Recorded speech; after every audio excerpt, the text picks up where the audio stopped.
como filtro. Básicamente son dos placas que son paralelas y están aisladas entre sí, y lo que modificamos es el dieléctrico. Modificando el dieléctrico, ¿qué tenemos? Te pregunto para ustedes. ¿Qué se consigue modificando el dieléctrico? Y se cambia la capacitancia. Cambia la capacitancia. También este efecto de tener mayor o menor capacitancia también lo podemos ver reflejado en la dimensión del dispositivo. En esta ecuación vemos que la capacidad de un capacitor de placas paralelas depende, fíjense, del área de las placas, depende de la constante dieléctrica del material, el KD, depende de la distancia entre placas. O sea que si nosotros ajustamos alguno de estos parámetros, vamos a poder ajustar el valor de la capacidad final de ese dispositivo.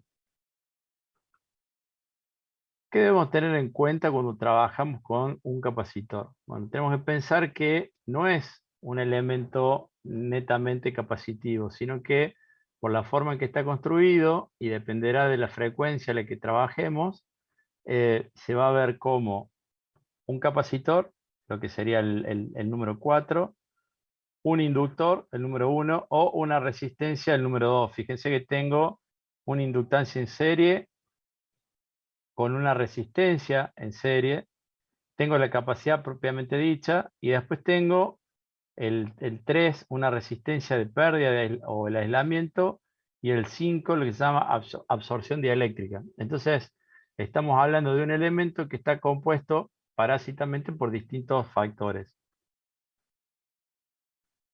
¿Qué tenemos que tener en cuenta si vamos a decidir utilizar una u otra tecnología? Y entonces, ahí viene el hecho de poder clasificar según el tipo, por ejemplo, qué tolerancia tiene con respecto al valor nominal, qué tensión nominal de trabajo, cómo se comporta en corriente alterna, qué resistencia a aislación o cuántas pérdidas tiene. Esto que se llama factor de disipación, que es un número que mezcla pérdidas y capacidad. Debemos analizar qué pasa con la frecuencia y eso también me va a decidir tal o cual tecnología. Hay un coeficiente de voltaje. Vamos a ver que los capacitores también ven variada su capacidad en función de la tensión aplicada a los bornes. Ustedes ya lo vieron, lo pudieron comprobar en un práctico, qué pasa con la capacidad cuando sometemos el componente a esa temperatura, y un factor que se llama absorción del dieléctrico. Bueno, estos parámetros o factores son los que van a caracterizar cada una de las tecnologías que ustedes conocen. A título de resumen, en esta tabla se presentan valores de capacidad, tolerancia versus tecnología.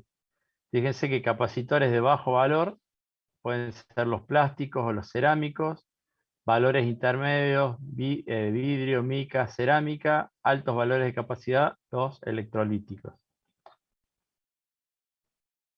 En este cuadro, en esta gráfica, no sé cómo llamarlo, vemos tipo de dieléctrico versus capacidad. Entonces, esto me va a permitir a mí seleccionar si necesito una capacidad que tenga este valor. Evidentemente que la única tecnología que me permite obtener eso es un capacitor electrolítico. Ahora, si yo tengo que trabajar alrededor de el microfaradio, fíjense que cualquiera de los capacitores que ustedes conocen me va a permitir ese valor. Ahora bien, ¿cuál es el óptimo? Bueno, dependerá de algún otro parámetro. Tensión, frecuencia de corte, dimensiones, etc. Entonces, esta puede ser la primera gráfica de selección. Tecnología versus capacidad. Bueno, ¿qué hay con respecto a la tensión nominal? Nosotros sabemos que si a un capacitor lo sometemos a tensión, ¿qué es lo que puede pasar?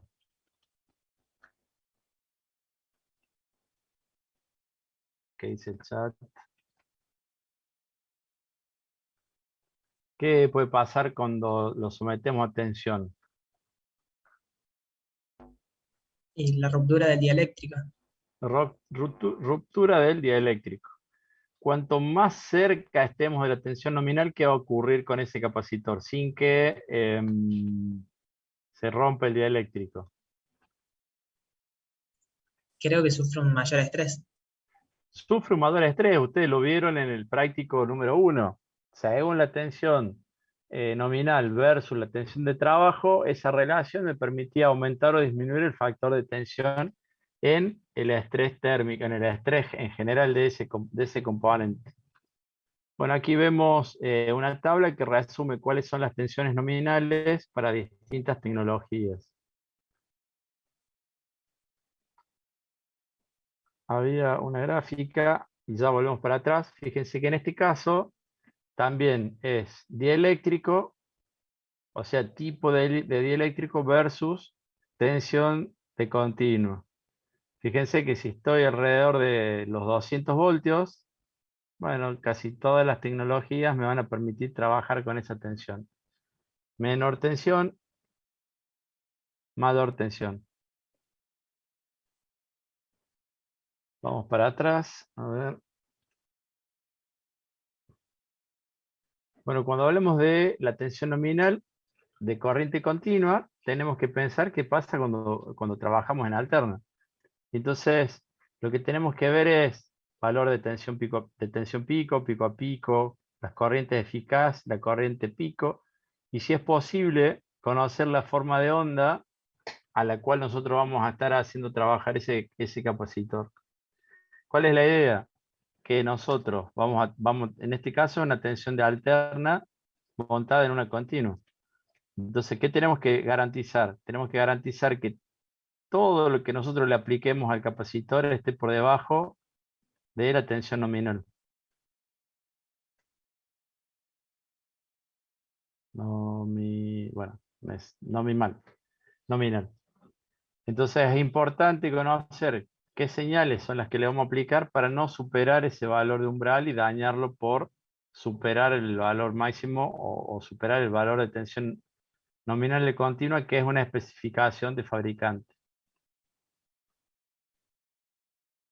Otro aspecto a tener en cuenta cuando trabajamos con capacitores es la resistencia a aislamiento o IR. Esta resistencia o resistencia a aislamiento se denomina de esa manera para capacitores con dieléctrico que no sea electrolítico. Cuando hablamos de capacitores electrolíticos, vamos a decir que es corriente de fuga. En cierta medida es lo mismo porque depende digamos, es corriente que va a aparecer entre las capas debido a una resistencia o debido a una corriente que se produce en ese material químico. Vemos que la resistencia de aislamiento disminuye con la temperatura. Entonces nosotros tenemos que evitar que los capacitores se sometan a altas temperaturas porque si no vamos a tener el factor de pérdida debido a esa resistencia, a ese parámetro que es característico de cada tecnología. En el caso de los electrolíticos, bueno, fíjense que habla de corriente de fuga. A medida que aumenta la temperatura, ¿qué pasa con la corriente? Aumenta. Es el efecto opuesto a que baje la resistencia. Si baja la resistencia, aumenta la corriente. Ya es lo mismo, pero se habla de forma distinta. Corriente de fuga electrolítico, resistencia a aislamiento para el resto de las tecnologías. Un parámetro que hay que tener en cuenta cuando trabajamos con capacitores electrolíticos se llamaba ESR y dice que es la resistencia ser equivalente. ¿Cómo se verificaba o se vislumbraba un capacitor con falla? O sea que su ESR aumentó. ¿Se acuerdan? Si tuvieran dos capacitores en paralelo, ¿cuál de esos dos les estaría dando un indicio de que la ESR aumentó?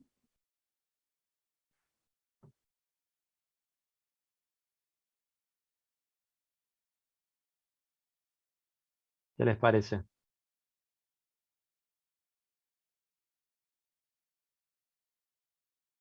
¿Qué nos haría pensar que este capacitor cambió sus características con respecto a este, siendo que los dos eran iguales en valor?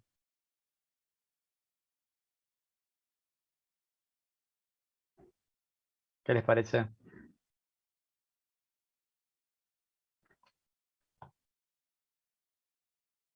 Aparece ahí la resistencia SR. Y si este capacitor tiene una carga y una descarga, como si fuese la salida de una fuente switching, ¿qué genera esa carga y descarga? Va a haber una corriente que circula por acá. Y si hay corriente que circula a través de una resistencia, ¿qué efecto se produce? Un aumento de la temperatura. Un aumento de la temperatura. O sea que si nosotros tenemos un banco de capacitores que están en paralelo y notamos que el ripple aumentó, significa que alguno de esos capacitores está dañado. Y ese daño puede ser una fuga de electrolito, provoca que la resistencia ser equivalente aumente. Y si aumenta la resistencia ser equivalente, va a aumentar la temperatura del dispositivo. O sea que nosotros si tuviéramos un banco de capacitores le ponemos una pistola térmica, una cámara térmica, podemos ver si alguno que cambie su temperatura, bueno, podemos decir que ese está dañado su aislante, perdió electrolito, la válvula se abrió, alguna cuestión física que haga que la SR aumente. Ese valor es, como les dije, es característico para los capacitores electrolíticos. Bueno, existe lo que les decía recién, lo que se llama factor de disipación, y fíjense que viene de la mano de la capacidad, la ESR y la frecuencia. Si nosotros tenemos la resistencia ser equivalente, el capacitor, y a este circuito lo sometemos a una señal alterna, ¿qué va a pasar con la corriente y la tensión en esta malla, con este circuito? ¿Se acuerdan que la corriente atrás, adelanta respecto a si era un circuito capacitivo o inductivo? Entonces, el factor de disipación será un indicador de qué tan bueno es ese elemento con respecto a su parámetro físico. Si la ESR es baja, si esta es baja, ¿qué va a pasar con el coeficiente, con el factor de disipación?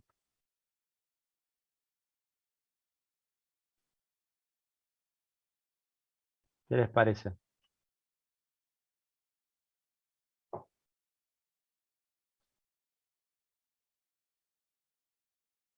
Bueno, tendería al valor ideal, digo, la corriente no se vería afectada por ese circuito RC. Entonces, ese parámetro es importante también tenerlo en cuenta según la tecnología.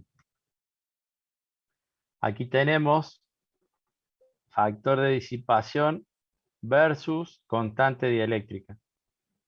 Entonces, dependerá de qué valor necesitemos o tratemos de obtener para nuestro sistema la tecnología con la cual vamos a trabajar. Y fíjense que están especificadas las frecuencias de operación. Por acá ahí se presentan distintos factores de disipación en base a la temperatura y en base a la tecnología.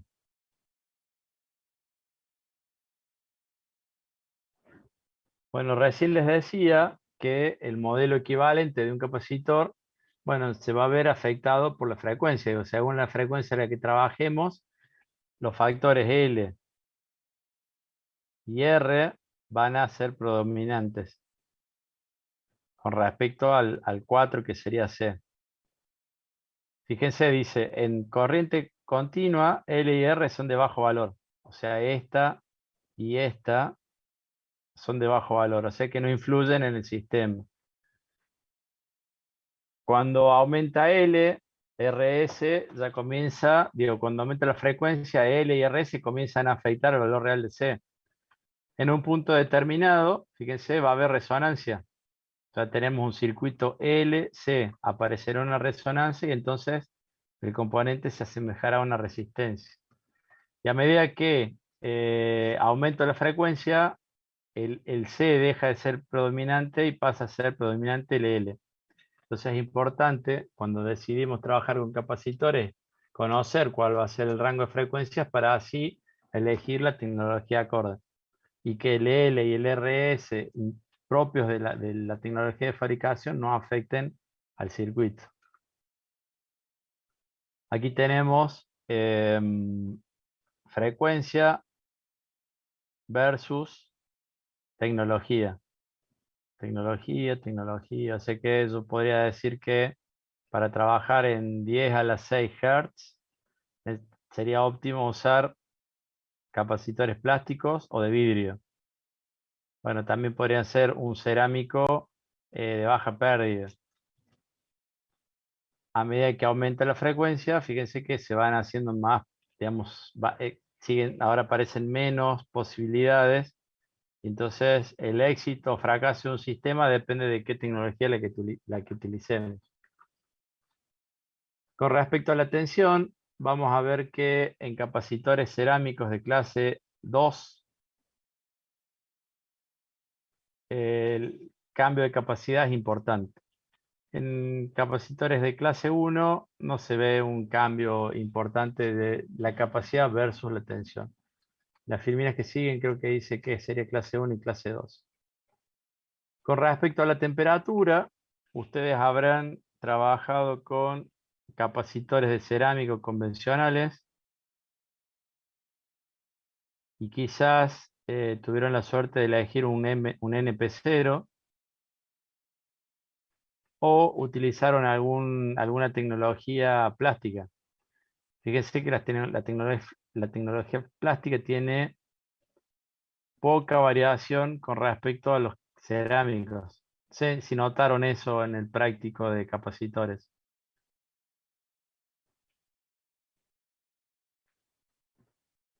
Sí, no, profe, no lo hicimos, no me acuerdo. No hay nadie en el aula. Yo no lo hice, dice Nahuel. Ups. ¿Y rinde el examen, Nahuel? Sí, sí, eso sí. Sí. Están en offside, dice Pedro. Sí, el profe me dijo que estaban en offside. En aplicada 3 vimos eso, bien. En aplicada 3 es importante porque ustedes tienen que, por un lado la temperatura, pero por otro cómo varía en la frecuencia, ¿no? En la aplicada 3 ustedes tienen que elegir sí o sí el capacitor correcto para que lo que estén implementando funcione como tal. Que el valor dominante sea la capacidad y no las constantes parásitas, por decirlo de manera, el L o el RS. Bueno, acá tenemos, son las mismas gráficas puesto un poquito más grande. Y hay un parámetro que se llama absorción dieléctrica y es el dieléctrico cuando nosotros lo sometamos a tensión es como que queda cargado con una cierta energía y entonces cuando nosotros hacemos una descarga y dejamos que pase un tiempo, vamos a ver que a los bornes de ese capacitor aparece una tensión de recuperación, una tensión que aparece, digamos, de la nada. Sería esto que se ve acá, fíjense que es como un capacitor que queda cargado y una resistencia que va a permitir que ese capacitor se descargue. Eso lo Con vimos ese en medias valor, 1. ¿cómo? Lo vimos en medias 1. La absorción dieléctrica, Sí. ¿Cómo ¿sí? medirla? Sí. Ah, bien, cargamos y dejamos que pase un tiempo y medimos después, ¿es así? Sí, lo hicimos el año pasado. Bien. Fíjense que acá me dice cuál es el porcentual de absorción dieléctrica versus tecnología y esta es la condición de medición. Le tengo que poner 200 voltios durante un minuto, luego descargarlo en 2 segundos, de repente descargo y luego espero un minuto y veo qué nivel de tensión tiene. Esto puede ser importante quizás cuando trabajamos en un circuito que son sensibles a los potenciales.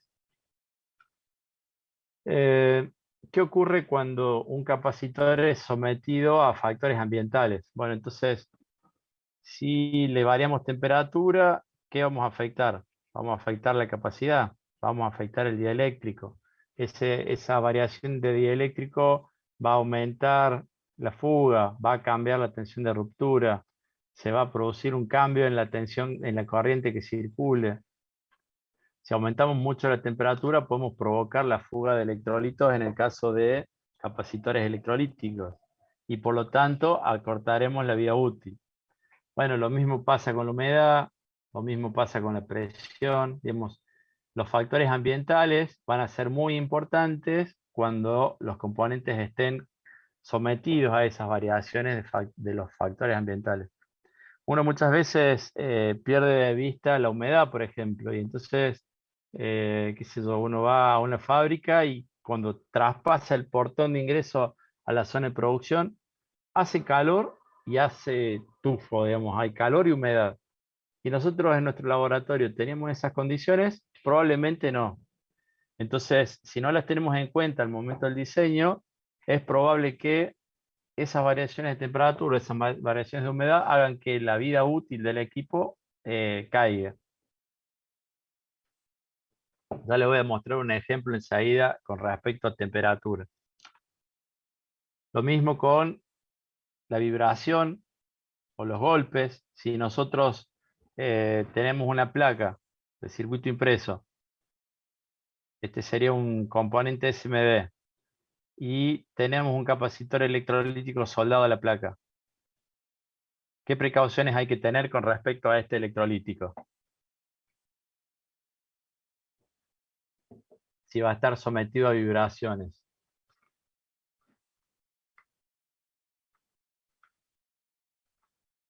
¿Qué les parece? En la fuente switching, que cuando compran de buena calidad, ¿qué es lo que notan con los componentes que son de gran volumen? ¿Están acostados? Y si no están acostados y están Tienen parados, una resina así, como un pegamento. tienen un pegamento para aumentar la Silicona. rigidez mecánica. Claro, si nosotros a este lo sometemos a vibración, ¿qué va a pasar con los contactos? Acuérdense que este es papel que está envuelto, se pueden desprender internamente, y entonces si se desprenden, bueno, va a comenzar a haber resistencia a ser equivalente, habrá pérdida de electrolito, por ende degradación en el circuito electrónico. Entonces, los componentes de mucho volumen generalmente o están apretados con un precinto o están pegados con algún elemento elástico, puede ser un Fastix, alguna silicona. Bueno, y otro aspecto importante, la tensión, la tensión aplicada, ¿no? Esto lo vimos como un parámetro de estrés. Bueno, si no lo tenemos en cuenta, vamos a estar acortando la vida útil del componente. Con respecto a los factores ambientales, vamos a ver que van a modificar básicamente la confiabilidad y los modos de falla. O sea, estos factores ambientales van a propiciar algún modo de falla que va a generar alguna consecuencia en el circuito. Habrán visto, quizás no se acuerden, bueno, distintos modos de falla en capacitores. ¿Cuál será el modo de falla más preponderante en capacitores? ¿Se acuerda alguno? ¿Cuál será 0,8? Ese número. Variación de la capacidad. La variación de la capacidad era el más importante.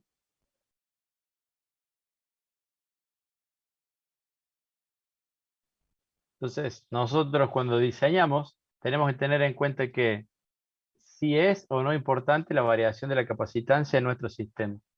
Si es un parámetro crítico, por ejemplo, que controla la frecuencia de operación del oscilador, bueno, vamos a tener que hacer todo lo necesario para que los factores ambientales y los factores circuitales no modifiquen la capacidad. Bueno, aquí les presento, ¿se ve algo, che, en esto? Déjenme un segundo que vamos a aumentar el tamaño de la... Voy a aumentar el tamaño de las imágenes. ¿Alguna pregunta hasta acá?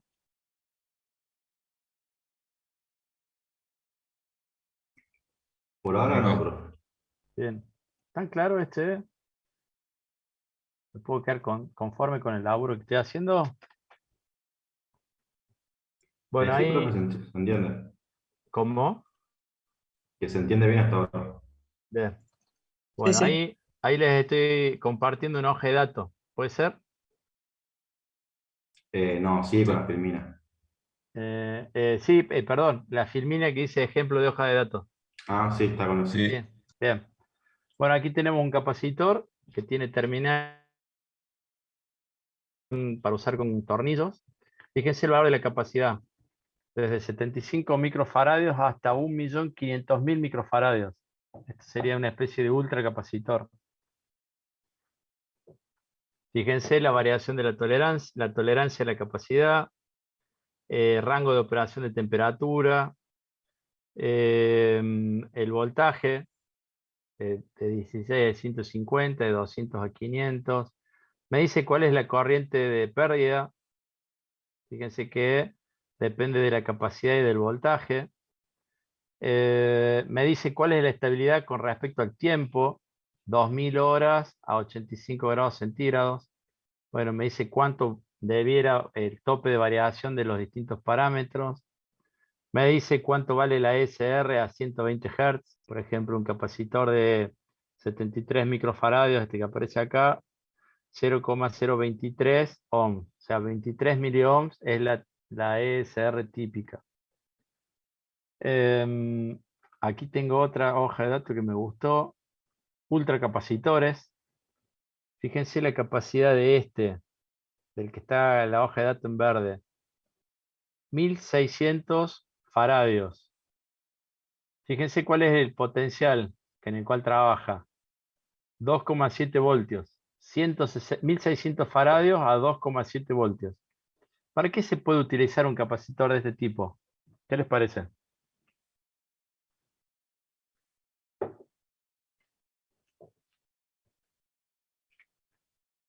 Y para un respaldo de energía, por ejemplo. ¿En qué área? Por ejemplo, si estamos trabajando con batería o con corriente alterna y pasamos batería, ese intercambio usamos un supercapacitor para notar las variaciones. Bien. Estos capacitores se usan en paralelo, por ahí con las baterías. ¿Y la idea cuál sería? Por ejemplo, en autos eléctricos.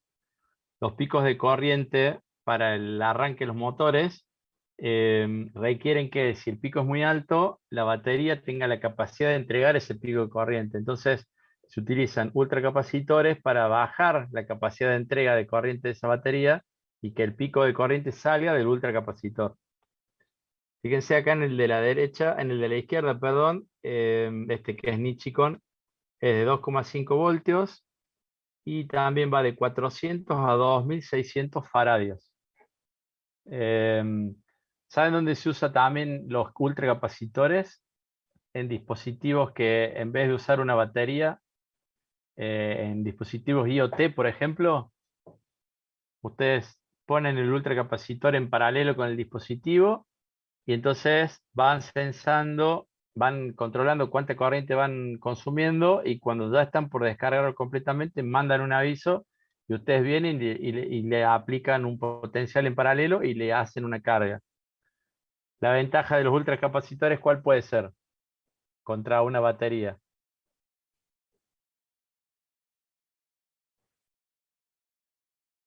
Que se carga mucho más rápido. Se carga mucho más rápido. Entonces, ¿se acuerdan que vimos en clase pasada los NC que requería para cargar una batería? Bueno, en el capacitor lo limito con una resistencia y el C es altísimo. Entonces yo puedo en muy poco tiempo cargar un capacitor, un ultracapacitor. Y entonces, una vez que le saco el potencial de carga, ese ultracapacitor va a estar entregándole a la carga una corriente muy pequeña, entonces puede estar alimentado por días enteros. Con ese es algún uso que se le da a los ultracapacitores. Hoy estaba leyendo acerca de esto, me pareció interesante, por eso lo agregué acá en el Filmings. Con respecto a los capacitores con los cuales ustedes han trabajado, ustedes conocen capacitores cerámicos, conocen capacitores plásticos. En general, todos los capacitores que no sean o electrolíticos o cerámicos van a ser plásticos, mica y vidrio como tecnologías. Con respecto a los capacitores electrolíticos, pueden ser de aluminio o de tantalio. Y si son electrolíticos, pueden ser polarizados o no polarizados. Con respecto a los variables, todo esto era tecnología de capacitores fijos, valor fijo.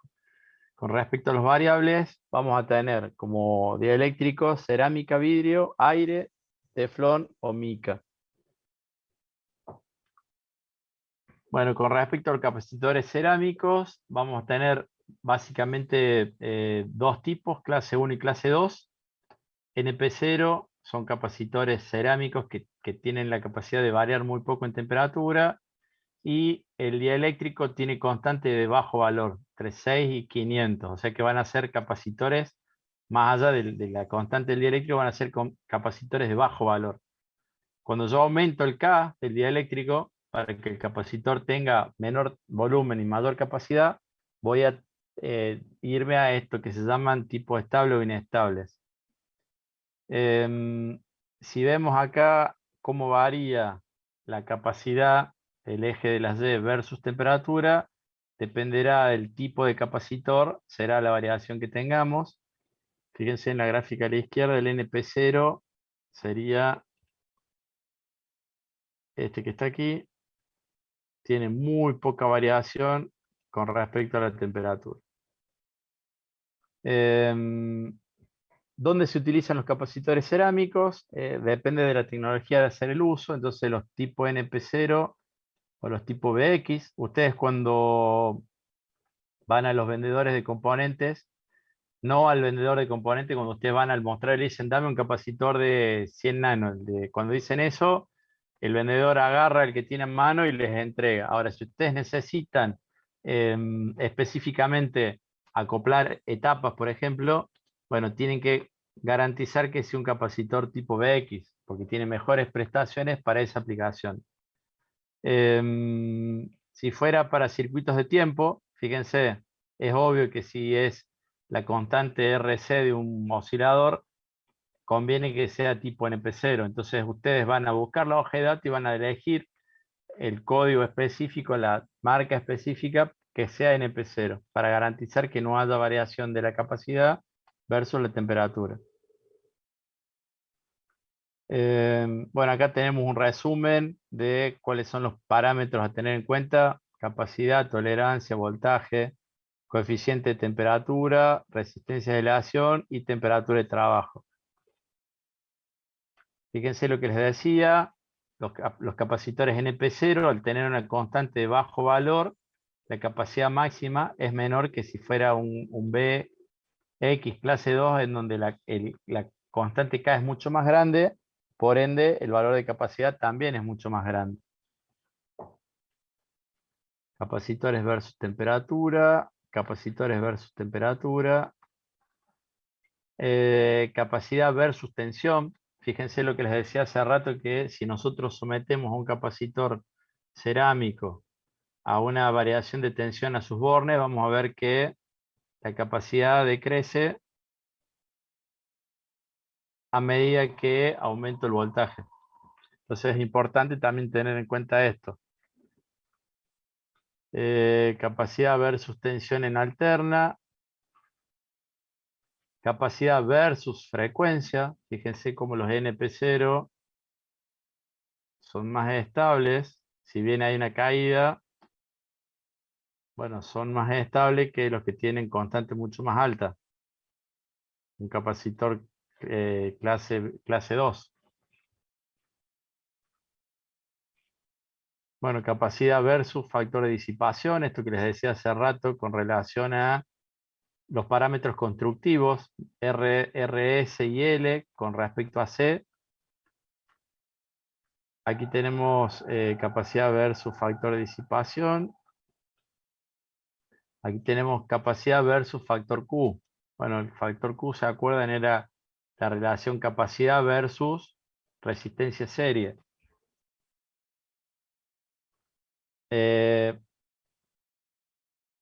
Resistencia de aislación versus temperatura. Y entonces aquí tenemos algunas gráficas que consideran las variaciones de los capacitores cerámicos versus parámetros como temperatura, como factor de disipación, como tensión aplicada a bornes del mismo. ¿Qué con respecto a las formas? Bueno, ustedes han visto mucho el trabajo, o han trabajado mucho con componentes tipo through-hole, de agujero pasante. Tienen un código con una marca, tiene una pintura aquí arriba. Si está pintado, es un capacitor tipo NP0. En esta imagen de la izquierda se ve las placas paralelas y lo que está al medio es el aislante. Esto es un capacitor de tipo SMD. Tipo SMD NP0. Sigamos.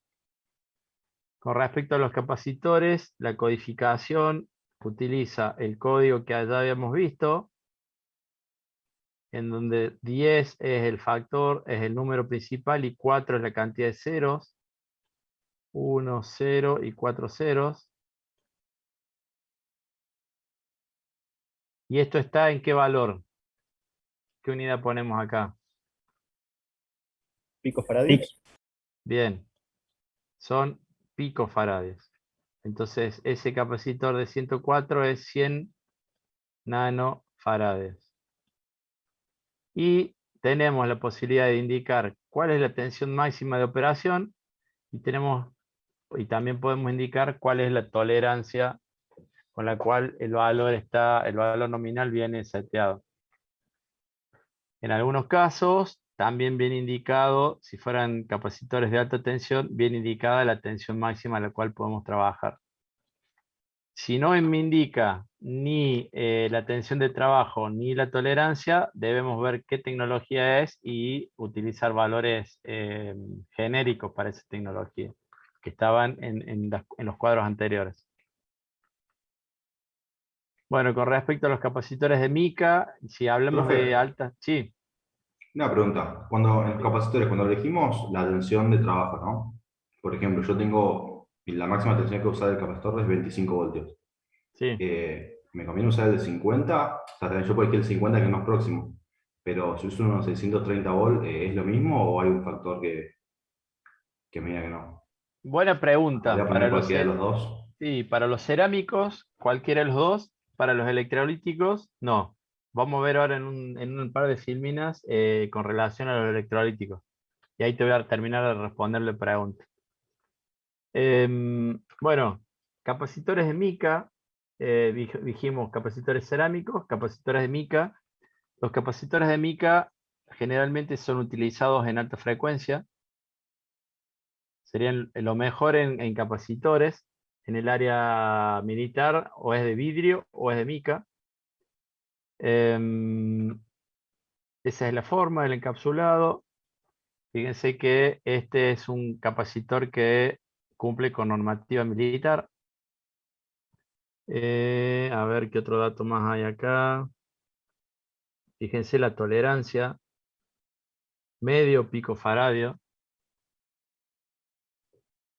Son súper estables. Capacidad versus factor de disipación. Capacidad versus factor Q. Fíjense que aparte de ser estables, tienen un rango muy plano. O sea, si yo lo utilizo en ese rango, no hay variaciones, entonces son súper estables. Si elijo valores que estén por aquí, me garantizo que no va a haber variaciones en el circuito en el cual esté montado este componente. Resistencia a aislación. Fíjense un detalle importante, a medida que aumenta la temperatura, fíjense que aumenta la temperatura, disminuye la resistencia a aislación. Pero miren el valor. 10 megón, 100 megón, 100.000 megones, perdón, 10.000 megones. O sea, es una resistencia de aislación muy alta. A medida que aumente la capacidad, bueno, pensemos que ese valor de aislación va a disminuir. Al aumentar la capacidad, yo estoy aumentando las condiciones de diseño. O estoy acercando las placas o estoy aumentando el área. Por ende, voy a estar propiciando un aumento de la corriente, de esa corriente que se produce por la resistencia de aislación. Bueno, con respecto a los capacitores de papel, la idea es, tengo los dos electrodos y sobre esos dos electrodos enrollo dos placas de papel que están separadas por ese aislante dieléctrico. Entonces acá vendrá un electrodo y acá vendrá el otro. Y estos se van rodando alrededor una encima de la otra. Esa es la lógica del capacitor y ahí arranca la tecnología electrolítica. Si nosotros ponemos papel arrollado, tendremos un capacitor de papel. Ahora, si lo impregnamos, entraremos en la tecnología electrolítica. ¿Qué consideraciones? Déjenme ver si hay algo más. Bueno, sí, ahí está más adelante. Bien. Ese capacitor de papel, si nosotros no le ponemos un electrolítico líquido y le ponemos un plástico en el medio, vamos a conseguir ¿qué cosa? Vamos a conseguir las tecnologías que ustedes han utilizado y que conocen, que me garantizan mayor capacidad en menor volumen. Capacitor de Maillard, capacitor de policarbonato, polipropileno, capacitor de teflón, film, poliestireno. Bueno, fíjense la forma de los capacitores. Ustedes han trabajado con esto con seguridad siempre. Sigamos. Aquí tenemos entonces un resumen. Voltaje continuo, capacidad, temperatura, uso versus tecnologías. En este caso es capacitor plástico y lo que cambia es el dieléctrico. Sigamos. Bueno, aquí tenemos temperatura versus capacidad. Estas son gráficas parecidas a las anteriores. Y llegamos al capacitor electrolítico. Bueno, ¿cuál es la idea del capacitor electrolítico? Esas dos placas, una de estas va a estar oxidada. Y la oxidación es la que me garantiza el valor de capacidad. ¿Cómo se oxida ese material? Bueno, nosotros tenemos que hacer que circule corriente por ese, digamos, que esté sometido a un potencial. Entonces, en el caso de los capacitores electrolíticos, cuando nosotros decimos, y acá vendría la respuesta a tu pregunta, Mariano, si este capacitor es de 25 voltios, yo tengo que garantizar que a los bornes de ese capacitor, la tensión nominal, o la tensión de trabajo, no le pongamos nominal, sino que le pongamos la tensión de trabajo, sea aproximada a estos 25 voltios. Si mi capacitor es de 600 voltios, como preguntaste recién, y yo lo hago trabajar a 25, ¿qué va a pasar? Esta capa de óxido se va a ir achicando, y a medida que se vaya achicando va a ir perdiendo capacidad. Entonces es importante trabajar con una tensión de trabajo que sea mayor o igual, perdón, mayor o igual al 60% de la tensión nominal. Quiere decir que si yo trabajo con 16 voltios de capacitor, ¿cuál tendría que ser la tensión de operación? 12. Si trabajo con 18, ¿cuál sería un valor aproximado? 25. Si trabajo con 5 voltios, ¿qué sería lo óptimo? 7, 8. Bueno, ¿qué valor vamos a conseguir? Vamos a conseguir 10 voltios. ¿Es lo mismo poner 10 voltios que 16? ¿O que 25? En términos de capacidad, inicialmente sí, pero con el tiempo vamos a ir perdiendo esta capa de óxido y entonces la capacidad va a ir disminuyendo. Una cosa que hay que tener en cuenta con los capacitores electrolíticos es que no hay que tenerlos almacenados por mucho tiempo. Porque ¿qué pasa cuando nosotros los almacenamos y no le aplicamos tensión a bornes del capacitor? ¿Qué creen que ocurre?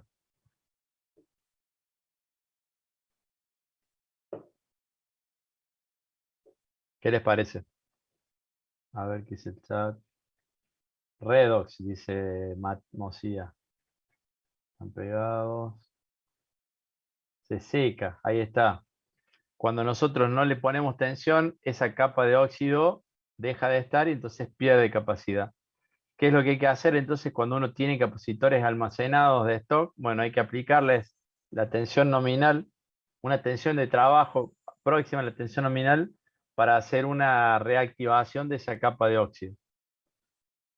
Es importante tener en cuenta la polaridad.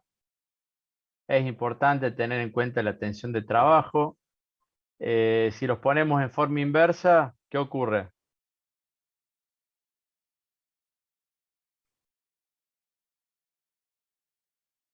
¿Qué pasa Se cuando... rompe el dieléctrico, ¿no? Me parece que explota. Claro, cuando ponemos en tensión eléctrica en forma inversa, ese proceso químico se degrada, por decirlo de alguna manera, y en general, ¿qué ocurre? Fíjense que acá arriba, ¿vieron que tienen un corte los capacitores? ¿Para qué creen que está ese corte ahí o esa marca? Y Para por que ahí se se abre y salen empiece las a hinchar. capas. Perdón, de uno, Facundo. Para que no explote la tapa para arriba, sino que se vaya abriendo. Bien, Mariano. Ya es lo mismo, que se abre ahí y salen las capas hacia arriba. Bien, cuando nosotros le ponemos más de 16 voltios a este capacitor, le ponemos 25, explota, se abre, es la válvula de seguridad. Los capacitores más chicos no tienen válvula de seguridad. ¿Y qué ocurre?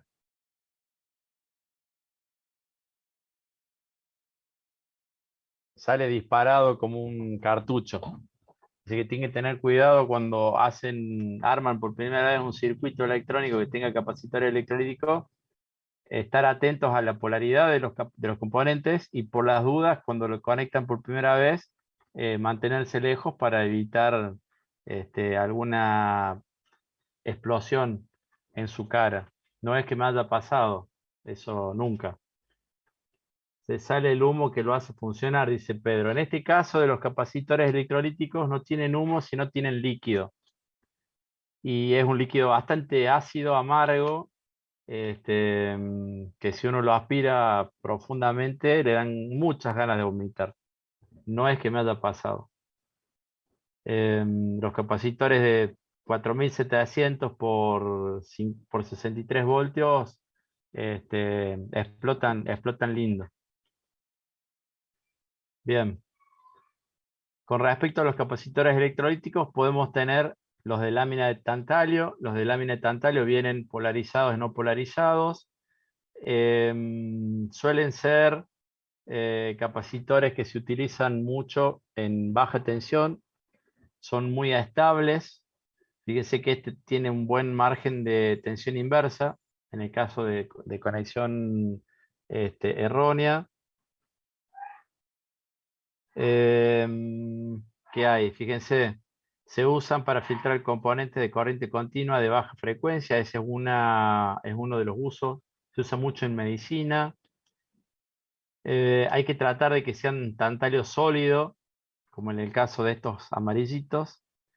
Anteriormente en los equipos electrónicos que ya tienen sus años, se usaba capacitores de tantalio húmedo y cuando se rompía el sello, esto que está en rojo, ese líquido se caía sobre la placa y generalmente rompía la placa. Bastante corrosivo el tantalio húmedo.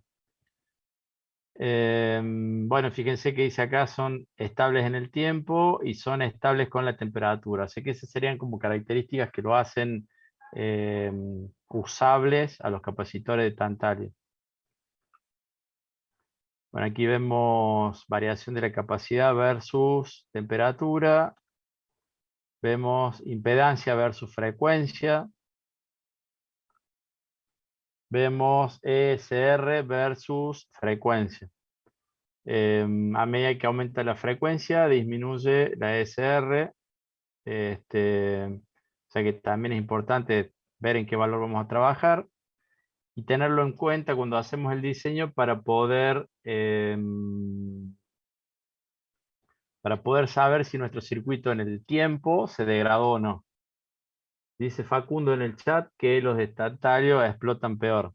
Sí, debe ser. Yo no hice explotar nunca los de tantalio porque suelen ser un poco más caros. Y entonces se me ocurre que deben ser como un cohetito. Para ser más compacto debe ser más fuerte la explosión. ¿Qué con respecto a la vida útil de los capacitores electrolíticos? Este tema está bueno conocerlo. Yo lo he visto en equipos, dice Facu. Bien. Con respecto a la vida útil de los capacitores electrolíticos, les voy a mostrar algo acá interesante. Fíjense, este capacitor electrolítico, marca TDK, fíjense la vida útil. 2000 horas a 85 grados centígrados. ¿Cuántos días son 2000 horas? A ver, ¿quién hace el cálculo?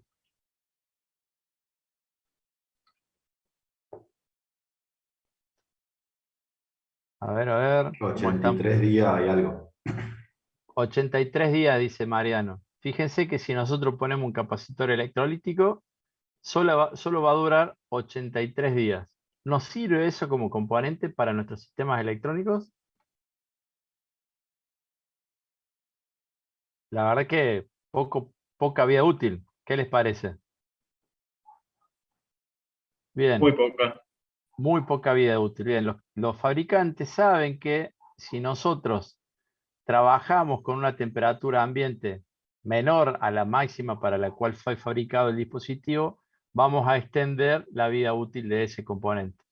¿Y cómo se entiende esa extensión de vida útil? Bueno, se dice que por cada 10 grados que nosotros bajamos de la temperatura a la cual el fabricante nos especifica, o sea, el fabricante nos dice 2000 a 85. 85 sería la temperatura ambiente. Si nosotros la bajamos a 75, ¿qué vamos a conseguir? Vamos a conseguir duplicar la vida útil. Entonces lo óptimo es que esta temperatura baje. ¿Para qué? Para que el valor de vida útil aumente. Entonces, es muy importante, 83,3 dice Mosia, es muy importante entonces controlar la temperatura de los capacitores electrolíticos. La siguiente pregunta, ¿alguno cambió capacitores de las placas madre de la PC? ¿O tienen PCs muy nuevas?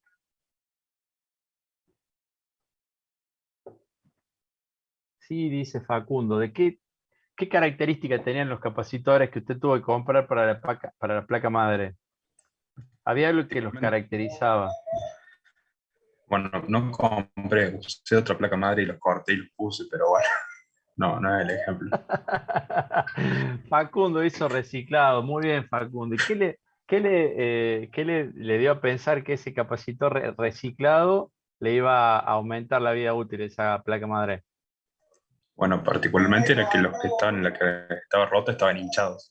Ah, bien, Eh, bien. O sea, vos supusiste que los que tenías ahí de scrap todavía le quedaba vida útil.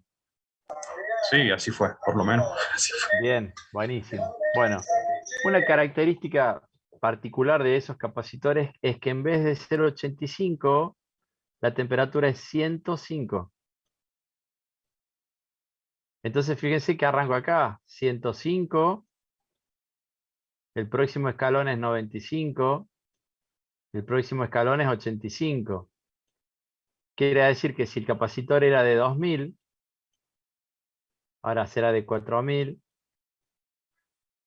y pasará a 8000. ¿Cuántos días son 8000 horas?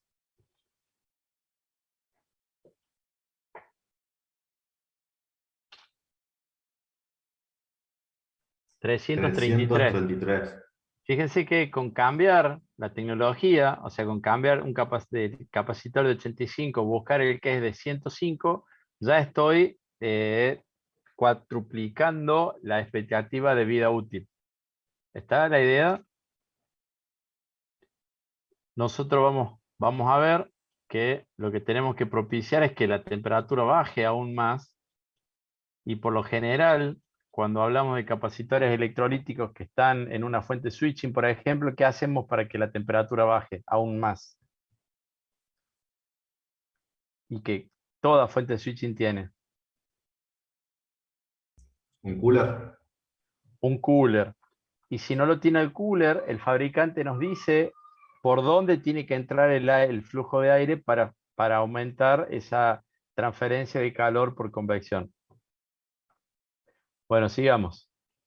Entonces, lo que les decía recién, el capacitor, a medida que yo bajo la temperatura ambiente, voy incrementando la vida útil.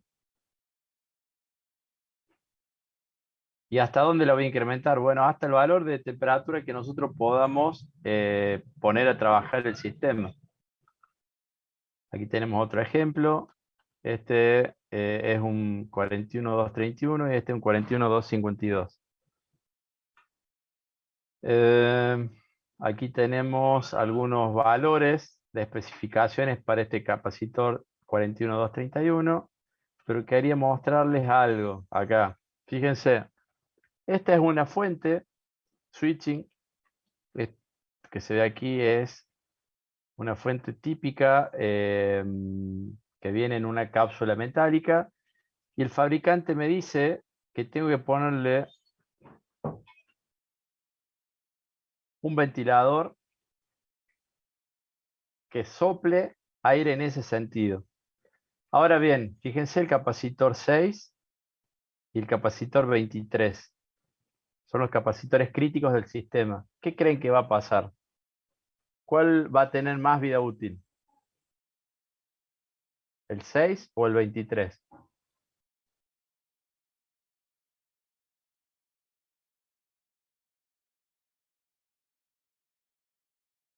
El 6 me parece, profe. El 6 parece porque recibe aire fresco antes que el 23. Parte del calor que salga del C6 va a ir a parar al C23. Entonces, esto está recomendado por el fabricante. Fíjense cuál sería la expectativa de vida útil. El C23 tiene a 60 grados centígrados 50.000, 70.000 horas de vida útil, y el capacitor C23 120.000 horas de vida útil. ¿Algunos de ustedes repararon una vez una fuente switching? Creo que alguien ha dicho el comentario, o en otro de los cursos en los que estoy.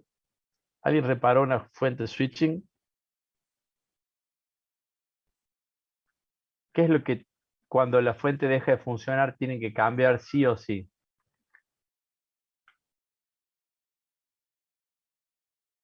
¿Qué les parece?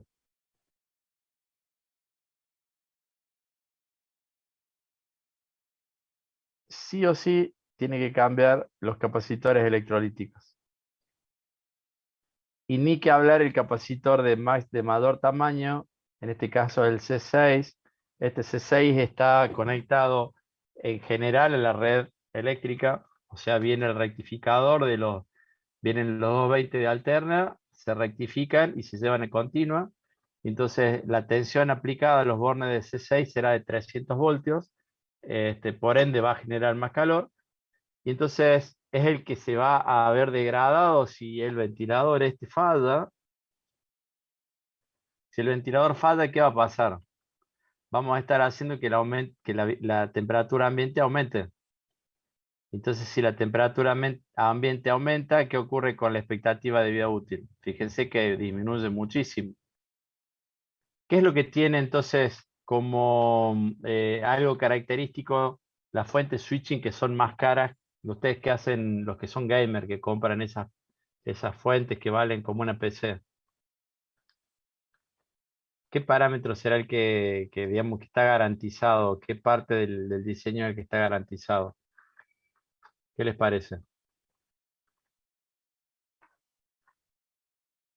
¿No hay ningún gamer acá en el grupo? Nadie, nadie, nadie. Las fuentes que valen 15.000, 18.000 pesos. No, yo, pero no tanto, dice Mosía. Y Mosía, ¿cuánto vale la fuente? ¿Cuánto vale la fuente de su PC? ¿Se acuerda? Pedro dice que está jugando, Mosía está jugando en este momento. No, los mecatrónicos son más chicos en edad, son más jugadores de videojuegos, y la PC, la fuente de la PC de estos jóvenes valen como los monitores que yo tengo arriba de mi escritorio. Bueno, esas fuentes tienen, además de garantizar que sean capacitores de 105, y sea un diseño que tenga todas las cuestiones térmicas resueltas, tienen garantizada la calidad del soplador, del cooler, con el cual buscan bajar la temperatura de los componentes para poder aumentar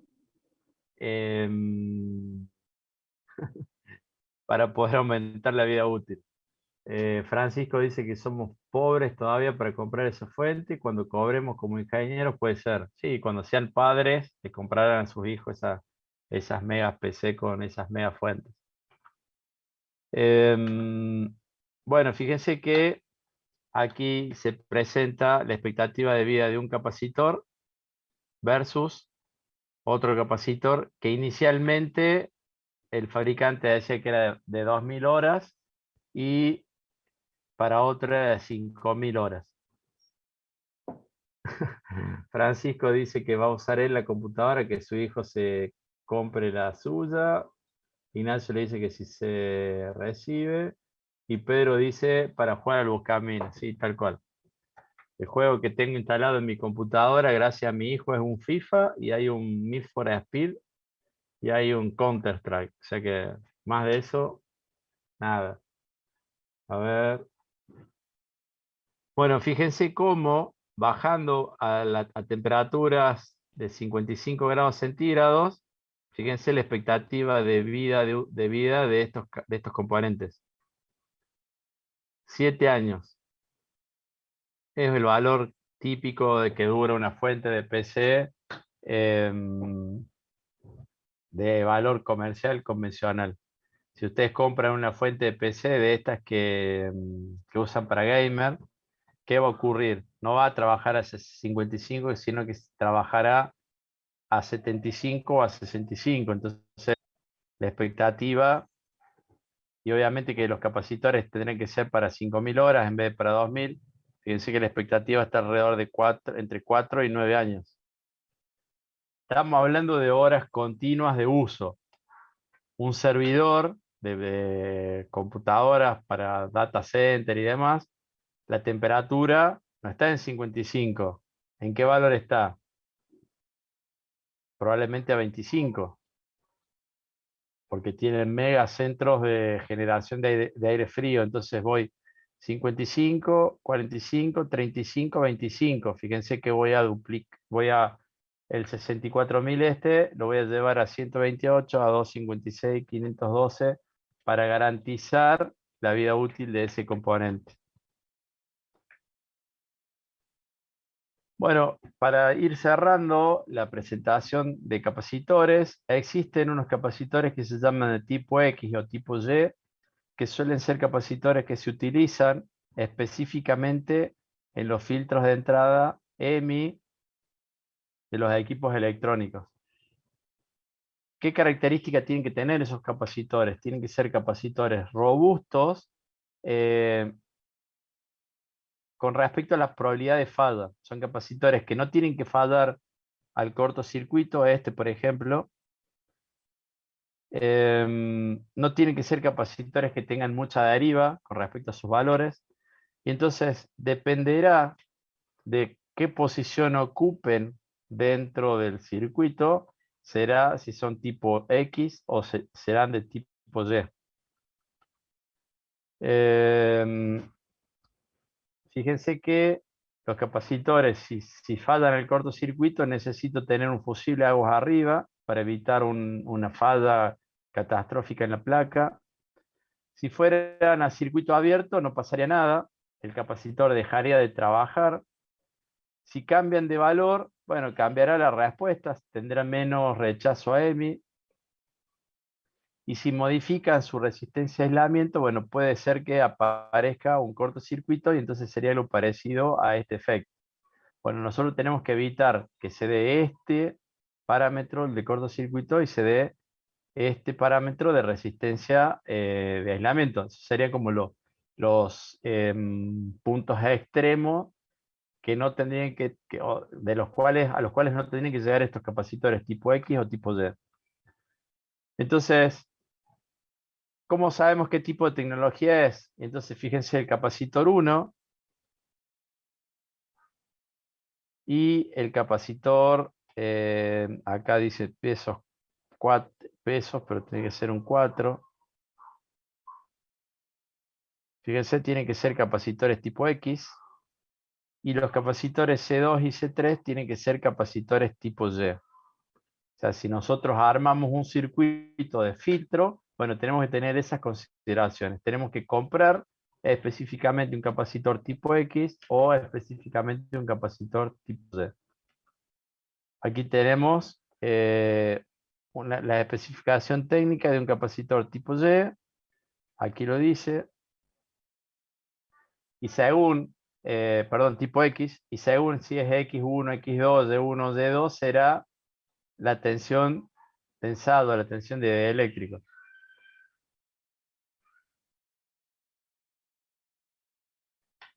Esto se usan mucho en las fuentes conmutadas, entonces es importante saber que existen. Digo, no, si yo me encuentro con que se rompió este capacitor de 10 nanos, lo saco y pongo un capacitor de cualquier tecnología sin tener en cuenta que sea X o Y, ¿qué puede pasar?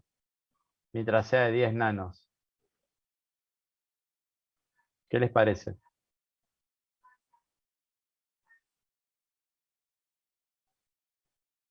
Si falla, puede ser peligroso el usuario. O sea, nosotros estamos degradando las capacidades de aislación de ese componente. Entonces, tenemos un equipo que ese capacitor falla, lo sacamos y lo reemplazamos por un igual, o lo reemplazamos por el que tenemos y armamos el orden de pedido, el orden de compra para el reemplazo definitivo al tipo que corresponde. Bueno, otro tipo de capacitores, creo que ya estaríamos casi cerrando, el que se denomina capacitor tipo varicap. ¿Qué capacidad tiene ese varistor varicap? Varistor le clave, capacitor varicap. Varía la capacidad cuando está polarizado en forma inversa. ¿Dónde se utilizan estos varicap? ¿En qué área específica de la electrónica? En radiofrecuencia no sé. La radio. En radiofrecuencia, porque nosotros, si entramos, si a un varicap lo ponemos en paralelo con un micrófono Electret, donde tenemos, a ver, acá tengo el audio de entrada, un micrófono, y lo pongo en paralelo con este capacitor. ¿Qué estoy haciendo? Estoy modificando este circuito y por ende estoy haciendo que la frecuencia de salida se modifique. Entonces los varicap generalmente se van a utilizar ¿en qué tipo de modulación? FM. En FM. Esto, VCO es oscilador controlado por voltaje. O sea que nosotros modificamos el voltaje de polarización y por ende modificamos la capacidad y por ende modificamos el circuito resonante. Bueno, esta es la curva de respuesta. Tensión versus capacidad. Vemos que es importante la variación. Bueno, nosotros vamos a decidir en qué rango vamos a trabajar. Y fíjense que es casi lineal la respuesta, con lo cual me permite directamente modular un VCO o controlar un VCO. Bueno, aquí tenemos lo que les decía recién, este sería el micrófono. Y fíjense que va en paralelo directamente con el varicap. ¿Alguna pregunta, jóvenes?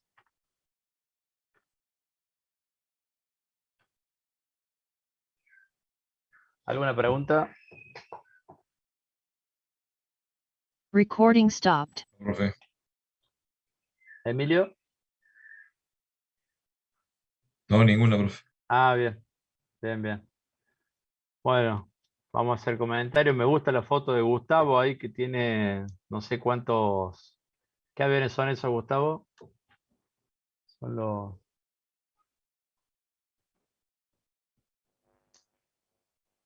Gustavo se fue a dar una vuelta en avión.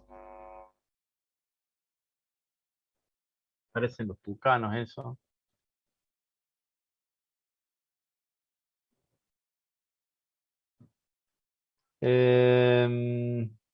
Bien. Gracias, Pedro, por activar la cámara. Somos los únicos dos que estamos en clase. El resto Acá lo acompaño, activan. profe. ¿Cómo dice Pedro? Acá lo acompaño. Le agradezco. Pedro se ha ganado medio punto adicional para el TP4 de normativa. Somos fanáticos Este, de los monólogos. Son fanáticos de los monólogos, sí, pero este monólogo es medio aburrido, me parece, ¿no? Podremos hablar de cualquier otra cosa menos capacitores. ¿Se lo imaginan a Moldavsky arriba de un escenario hablando de capacitores? Es porque Voy a la hacer un gente... stand-up. Claro, sí, sí. Cuando hacemos presencial, hacemos stand-up ahí en la facultad. Está buena la dinámica para irnos por la rama un poco, volver y que sea menos aburrida la clase. ¿Alguna pregunta hasta acá? Bien, bueno, vayan pensando que creo que ya había cerrado el plazo de presentación de los trabajos, ¿es así? No me Sí, acuerdo. el lunes, profe. El lunes, bien. Bueno, a partir de ahora estén atentos a las devoluciones. Si tienen un número mayor a 60, significa que el trabajo está presentado y está aprobado. Cuanto más alta sea la nota, más va a ser el valor equivalente al parcial. Acá llegó mi compañero de aventuras. Se escapó, parece. Vayan para abajo. Me está pidiendo la compu para jugar, profe.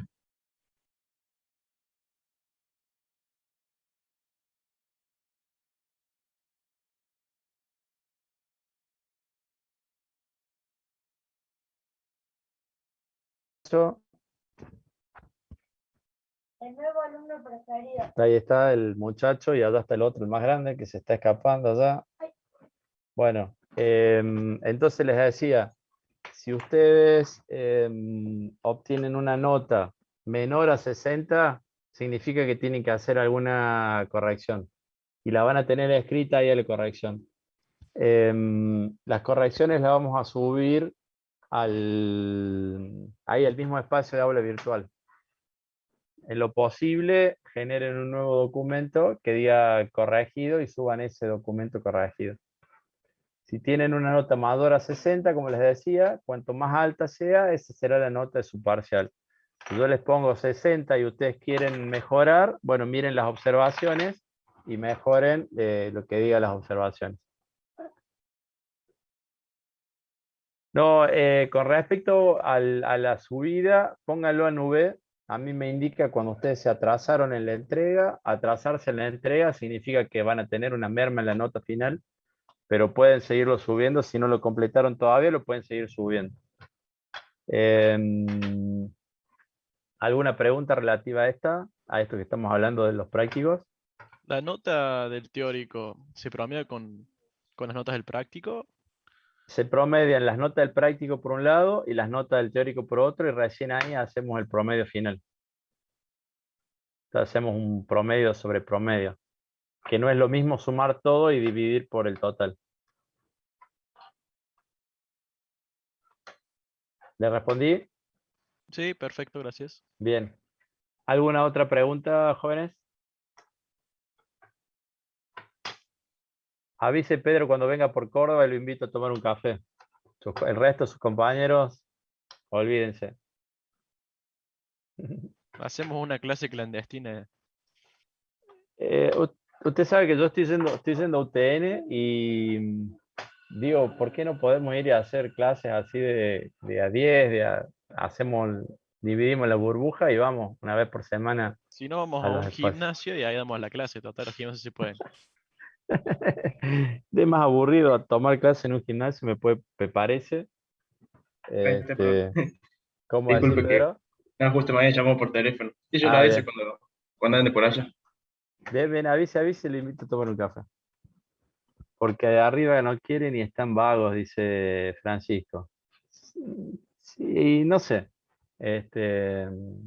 Posiciones. Ojalá que podamos volver a trabajar en el aula. Bueno, jóvenes, por hoy ha sido todo. Gracias por sumarse a la clase. Espero que no haya estado tan aburrida. Recuerden los capacitores electrolíticos, típica falla de componentes de circuitos electrónicos. Cuando tengan que reemplazar, reemplacen todos y lo que no andaba seguramente vuelve a andar. Nos vemos miércoles que viene.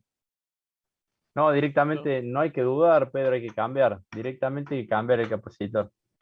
Cambiamos nomás. Sí, los técnicos cuando hacen reparaciones de fuente cambian todos los capacitores electrolíticos. No saben por qué, pero los cambian. Saben que si los cambian, la fuente sale andando, listo. Ustedes ahora ya saben por qué. La vida útil, la temperatura de operación y así Y sucesivamente. si no anda, ya está, no hay forma de arreglar. Si no anda, hay que ver si hay una fuente switching, el oscilador, el transistor de salida, pero generalmente se rompe el capacitor más grande, el que va a la entrada, que es el de 450 voltios, y el oscilador deja de oscilar y por ende deja de entregar energía aguas abajo.